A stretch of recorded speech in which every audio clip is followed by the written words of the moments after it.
위대한 후령 김일성 동지께서 1994년 7월 8일 2시에 급병으로 서거하셨다는 것을 가장 비통한 심정으로 온 나라 전체 인민들에게 알린다.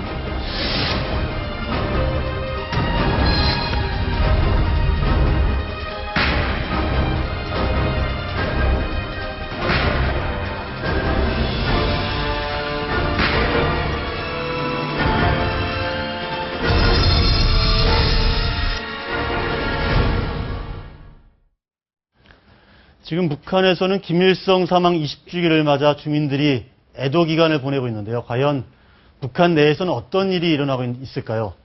김흥광 NK지식인연대 대표, 김정민 자유북한방송 대표, 그리고 황철환 북한전략센터 대표 3명의 북한 전문가와 함께 얘기 나눠보겠습니다. 안녕하십니까? 네, 안녕하십니까? 네, 좀 전에 그 김정은 다리 절뚝거리는 모습 보셨는데요. 네. 좀 어때 보이십니까? 그 전에는 뭐 이렇게 머리에 뭐 이렇게 타박상을 입은 듯한 그런 또 사진이 나와서 뭐 술을 먹고 쓰러졌냐 뭐 이런 얘기들이 나오고 그랬는데, 예. 네. 가장 이제 저 모습은 가장 예. 그 대표적인 이 체중이 급속도로 그 급속 비만 넘어섰을 때 나타나는 어떤 현상 중에 하나인데, 일단 지금 뭐 겉봐서는 말이죠. 지금 100kg 훨씬 넘을 것 같아요. 근데 저 체중이 굉장히 큰 사람도 아니고, 근데 지금 체중이 불타 보니까 먼저 연골부터 해서 하체 힘이 가거든요. 이미 전에 그 의사들은 저걸 경고를 하고 나섰습니다. 저게 북에서 말하는 비육을 했다라고 하는데, 그 돼지도 비육 갑작시키면 이게 하체가 힘이 없어서 자꾸 눕고 그래요. 그렇죠. 그래서는 지금 그 몸무게 늘게 하는 거죠, 방법이. 그렇죠. 그러니까 저 사람은 김일성을 닮기 위해서 본인이 의도는 아니었지만은 급작스럽게 비육했기 때문에 당뇨병을 비롯한 병들이 있고 그것이 지금 현재 하체에 여러 가지 그 안 좋은 걸 줘가지고 보시는 것처럼 이렇게 쫄뚝거리는 완전 맛이 간 상태란 말이죠. 그런 어떤 모습들을 보이고 있어서 다행스럽게 생각합니다. 그 전에 김일성, 김정일만 해도 뭐 저렇게 건강이 나쁜 상태로 공개석상에 나오진 잘 않았던 것 같은데, 그죠? 김정일도 아마 2008년도 6월에 이제 뇌졸중으로 쓰러진 다음에 이제 12월 달에 이제 모습을 드러내는데 그때 처음으로 이제 그 벽을 짚으면서 다니거든요. 그러니까 뇌출혈이 와서 이제 몸이 마비되니까 이제 졸기 시작했는데 저렇게 젊을 때 저렇게 졸고 다니는 경우는 그러니까. 할아버지도 그렇고 아버지도 그렇고 저런 전례가 없습니다. 그래서 아마 이번에 그 시진핑 주석이 그 대한민국을 방문해서 이 남쪽과 굉장히 친밀하게 뭔가 하다 보니까 아마 이제 홧김에 좀 술을 너무 퍼마시다가 이렇게 그 신경통이 온 것이 아니냐 뭐 그런 지금 바지 텅도 넓어졌거든요. 그래도 열심히 보고 있는데 그 비만을 감추기 위해서 지금 사실 옷으로 많이 포장을 합니다. 저런 특대용 옷은 사실 이렇게 세계에서 유례를 찾아볼 게 없을 것 같은데 바지 텅도 늙었고요. 처음에 87kg에 이제 시작을 했다 그러거든요. 김정은이 87kg. 처음에 등장할 때죠. 120kg라는 이제 북한 평양의 거의 간부지로서 사람들이 하는 이야기도 있고요.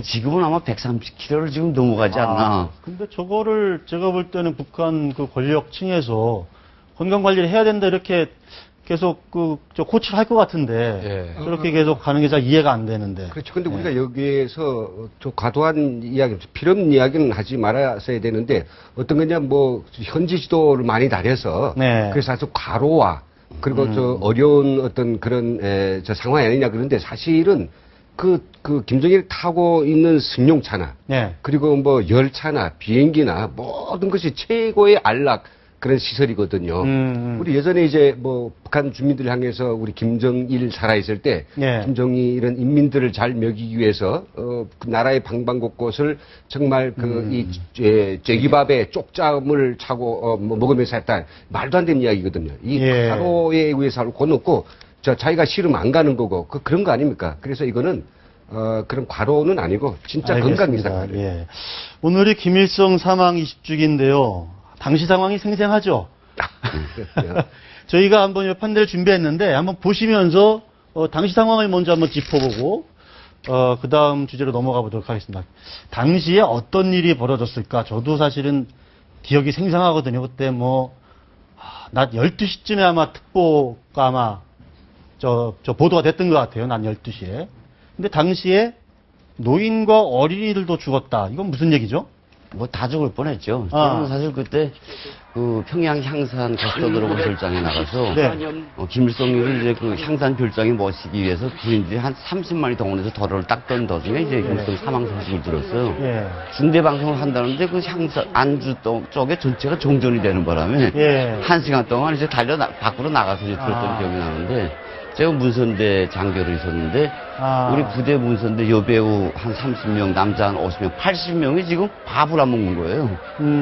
그 서희 슬픔에 잠긴 걸 자기 표현한다고. 그래서 이거 다 죽겠다 이거 해가지고. 저게 지금 막 나오는 장면이 위대한 수령 김일성 동지는 영생 불멸할 것이다라는 다큐 영화입니다. 김일성 사망 다큐 영화인데 막 김일성이 사망했다는 소식에 막 번개도 치고 지금 그러는 장면이. 그때 실제로 번개가 쳤나요?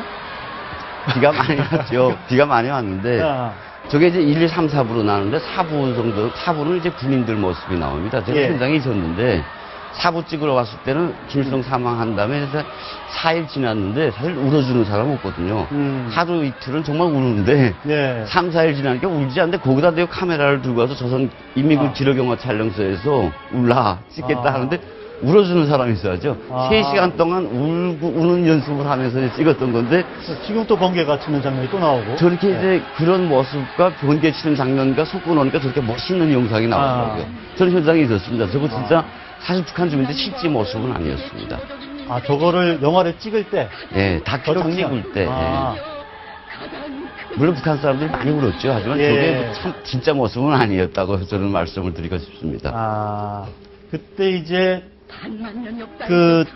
저 추모객들 중에서 날씨가 더웠기 때문에 노인과 어린이들도 상당히 좀 잘못됐다. 이게 그냥 며칠 동안 장례가 아니라 100일장을 쳤거든요. 100일장. 100일장을 치면서 매일 순보를 바꿔가지고 동상에 올라가서 그 대학볕에 내리쬐 있는데 가서 계속 울어대고 묵도하라고 하니까 애들은 학교 데려가고 또 노인들은 또 인민반에서 또 노인들 줄 세워서 올라가고 하니까 그게 어린들과 노인들은 그 대학볕 굉장히 더웠어요. 7월 굉장히 너무 덥고 했는데 그 지쳐가지고 일사병을 만나가지고 현장에서 막 죽어나가고 성인들은 좀 낫죠. 이게 어른들과 노인들이 많이 그때 피해를 봤죠. 두 번째를 한번 해보겠습니다. 당 간부들은 닭을 먹었다? 당일날? 이건 또 무슨 소리죠? 그 북한에서 이제 김일성 제사를 추모식하면서 제사 형식으로 취한 행태도 꽤나 많았습니다. 그러니까 김일성 동상이나 평양에 있는 그리고 각 도에 동상에 갈 때는 저렇게 화환을 가지고 가서 묵념하고 울다가 내려오는 경우도 있는데 제사 형태로 치르는 경우가 꽤 있었습니다. 그때 뭐 닭뿐만 아니라 뭐 술도 갖다 놓고 그 제사를 치르고 나오는데 거기에 이제 보위원들이라든가 경찰들 그 안전원들 그리고 간부들이 거기 있는데 그건 사실 그 사람들 먹으라고 두고 오는 거거든요. 거기서 먹고 끝나면 되는데 이제 먹고 또 이제 취해서 이제 좀 길어지면 그래서 그 북한군의 그 2군단 정치부장 같은 경우는 저런 사건 때문에 애도 기간에 술을 마시고 허공을 했다고 해서 이제 처치되고 숙청된 사람들도 있고요. 그래 엄청 그것 때문에 이 닭 잡아먹고 숙청된 간부들 얼마나 많게. 그러니까 그때는 아버지가 돌아가셨다. 그러니까 자식들이 아버지 돌아가신 영전에다가 닭 한 마리 잡아서 제사를 올려야 되지 않겠느냐. 그걸 장려시켰단 말이죠. 충성심을 검증받아야 될 시기 되니까 집 가서 사람들마다 집에서 뭐 닭을 뭐 사서 겠다 해서 뭐 크든 작든 그 제사상을 그 앞에다 차릭상에서 동상 앞에 해관의 김일성 초상 앞에 또 그걸 차렸거든요. 나머지 버리겠어요? 그냥 그랬다 차려 본인 가져갈 수도 없고. 그러니까 이게 남은 걸 갖다가 간부들은 어쨌든 제사상으로 일단 포식은 일단 했겠네요. 포식했죠. 그게 문제됐죠. 세 번째 걸 한번 뜯어보겠습니다. 물론 꽃장사는 돈을 많이 벌었다. 당연히 뭐 그때 국가가 제일 많이 소용이 됐겠죠, 당시에. 이 꽃장수는 뭐 그냥 직업이 꽃장수가 아니라 산 주변에 사는 사람들 이런 사람들이 이제 들꽃을 꺾어가지고 우리처럼 하회원이 없거든요. 매 도마다 특별한 기념일에 김일성 동성애 꽃다발 보내주기 위해서 이런 그 꽃, 그런 원이 하나 있습니다. 꽃 농원이. 예. 딱 한 개씩밖에 없어요. 예. 근데 이거 100일 동안을 꽃을 드려야 되니까. 그렇지. 뭐 다 동이 나겠네요, 그러면. 동이 뭐 바로 났죠, 3일 만에. 그러니까 이제 산에 있는 사람들이 이제 그 산 들꽃을 꺾어가지고 와서 팔기 시작했죠. 그게 경쟁에 붙었어요. 이게 봄이라면 뭐 진달래라도 있겠는데 예. 이거 7, 8, 9월 달이거든요. 예. 꽃이 제일 없는 철인데 예. 꽃을 가지고 오라 그럽니다. 그러니까 저희 부대 군인들 같은 경우에는 정말 요만한 꽃을 뭐 굼이면 그렇게 귀하겠습니까? 그걸 뜯어다가 엮어다가 장교들한테 주면 또 장교들이 그걸 갖다가 이제 서에 넣고 했는데 북한의 꽃이 전멸됐고요. 그때 정말 살아있는 꽃이 없었습니다. 그리고 그것도 모자라서 지화라 굴죠. 종이 꽃들을 또 만들어가지고 그걸 파는 사람들은 또 파는 대로 돈도 벌고요. 어쨌든 김일성이라는 존재는 북한 내에서는 좀 특별한 거죠. 북한 주민들 사이에서는. 특별하게 만들어놨죠. 예. 그러니까 김일성은 이제 국가를 창업한 어떤 지도자이기도 하지만 소위 그 김일성의 민족이라고 이제 지칭을 한 만큼 어떤 이제 하나의 그 우상화 상징물의 초대 수령이기 때문에 많은 사람들이 이제 완전히 이게 우상 숭배화 됐죠, 완전히.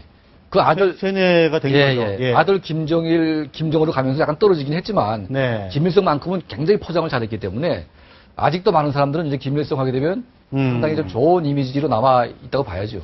예. 그래서 지금 김정은이 김일성 따라가기를 계속하는 거 아닙니까? 그렇죠. 어쨌든 그 주민들 사이에 이렇게 박혀있는 세뇌된 어떤 인상, 이미지가 있기 때문에 자기 어떤 통치의 권위를 세우기 위해서는 이제 김일성의 피를 이어받은 지도자다.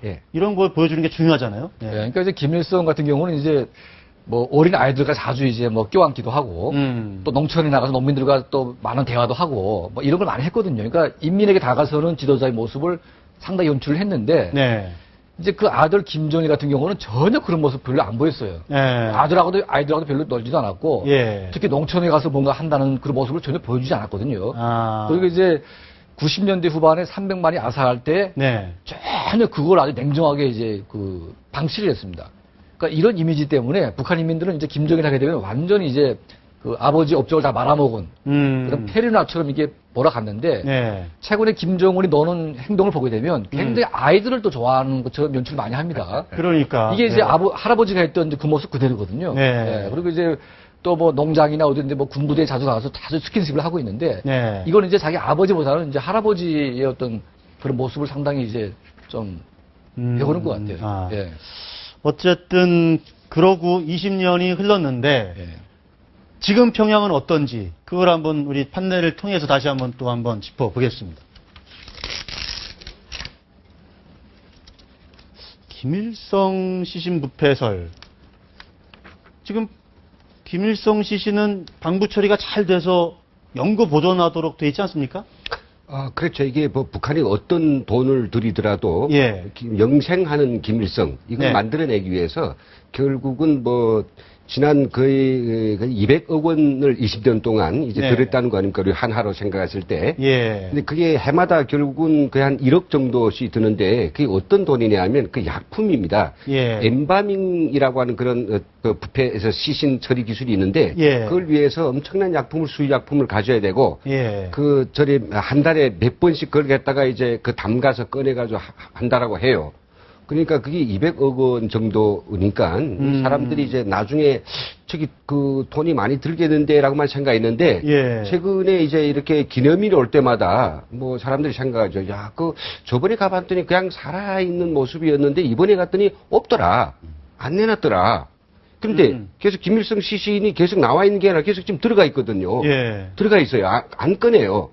그러면서 이제 그게 동원되었던 뭐 어떤 최고진 의사들이 하는 이야기가 솔솔 나오면서 이게 지금 부패가. 그러니까 안 꺼낸다는 게 지금 어디 지하에 지금. 지하에 있죠. 겉으로. 공개를 하지 않고. 그래서 특별한 날일 때만 공개를 하고. 날에만 한다는 거죠. 특별한 날에도 요즘 안 꺼내고 있단 말이죠. 그냥 그 지하 속에 놓고. 그러니까 이게 또 부패하고 있다는 그런 증거들이 평양 시민들 속에서 이렇게 어떻게 돼서 이제 돌면서 이 시신이 썩고 있다. 이런 이야기들이 지금 사람 속에서 이렇게 많이 전파되고 있는 거죠. 원래 초기 때는 이제 김일성, 김정일을 같이 안치했다가 최근에 그걸 1충, 2충으로 이제 분리를 했거든요. 분리를 하면서 이제 김일성 시신은 잘 안 보여주고 있습니다. 그러니까 아마 이제 좀 오래되기도 하고 이제 아까 말씀했다시피 이제 부패가 좀 더 심각해지다 보니까 이제 바라보게 되면 상당히 좀 모습이 좀 약간 좀 처참하거든요. 그래서 아마 아무리 방부 처리를 잘했다 해도 뭔가 조금 이제 미라도 약간 뭔가 좀 뭐가 빠질 수도 있고, 그죠?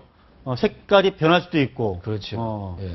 그런 소문들이 좀 돌고 있어서. 그 차라리 이 방부 처리하는 방법에 있어서 좀 마르더라도 전통적인 방법들이 좀 있는데 미라식의 그 방법인데 여기 너무 욕심 부렸다라고 이제 의사들이 이야기해요. 살아있는 모습을 좀 너무나도 완벽하게 재현하려고 하다 보니까 그런 욕심 때문에 지금과 같은 그런 엠바밍 처리라고 하는 그 약품을 담갔다 꺼내고 이런 조잡한 방법을 썼다. 그러니까 이게 완성된 방법이 아니니까 지금 부패가 지금 이미 한창 부패되고 있죠. 연간 유지 비용이 매년 한 9억 원 정도. 그래서 한 20년 됐으니까 현재까지 한 200억 정도 들어갔는데 앞으로도 뭐 저걸 그렇다고 갑자기 방치할 수도 없고 화장할 수도 없고 그렇다면 계속 또 돈은 들어가야 될 텐데 돈은 계속 민심은 조금 흉흉해지겠네요. 이미 줬죠. 김일성 시신에 대해서 평양시 주민들이나 갔다 온 사람들의 이야기는 다릅니다. 김정일 시신하고 완전 다르다는 이야기를 하고 있고요. 차라리 그냥 묻어두는 게 낫겠다라는 말까지 나오고 있습니다. 그러니까 돈은 들어가지겠지만 분명히 김일성 시신은 좀 더 퇴색할 거고요. 당국자들도 북한 당국자들도 더 이상 방치하지는 못할 겁니다. 아마 더 이상 내놓지는 못할 거라고 보는데 그래도 거기에 들어가는 돈은 정말 어마어마하죠. 그렇죠.